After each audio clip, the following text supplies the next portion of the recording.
Suddenly, people were horrified to realize that something huge was hiding in the sky. Then they received an emergency evacuation notice from the government. While they were wondering what was going on, an even more frightening sight appeared. An airplane in flight seems to be controlled by some kind of force and slowly lands in the downtown area. People were so scared that they ran for their lives. At that moment, the huge object in the sky finally revealed itself to be a huge alien ship. It covered the entire city, suffocating people as it covered the sky. People finally realized that an alien civilization had invaded Earth. And it's not just New York.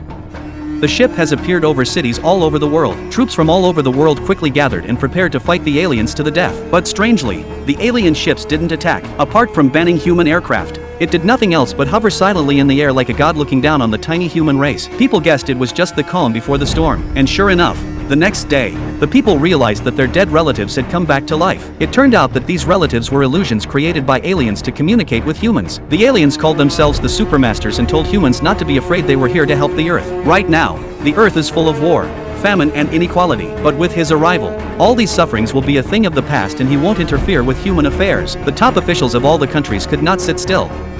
They held an emergency meeting immediately. The officials agreed that the aliens could not be so kind because humans were as weak as pigs in their eyes. And it's well known that pigs are killed when they're fattened up. But at the moment, the human force can't do any harm to the supremacy. So they decided to stay put and see what they would do next. But on the contrary, ordinary people were in panic as they argued about how to deal with the overlord. Jace stepped forward. He thought it was pointless to argue because there was nothing they could do about it. It's better to eat, drink, survive for a minute and be happy for 60 seconds. After all, the Overlord has not shown any hostility so far, but is still helping the human race. After listening to Jace's speech, everyone stopped thinking about dealing with the Overlord. What Jace didn't realize is that his behavior directly changed his life. At night, when Jace was getting ready for bed, all the electrical appliances in his house suddenly started automatically, and then his house began to shake violently.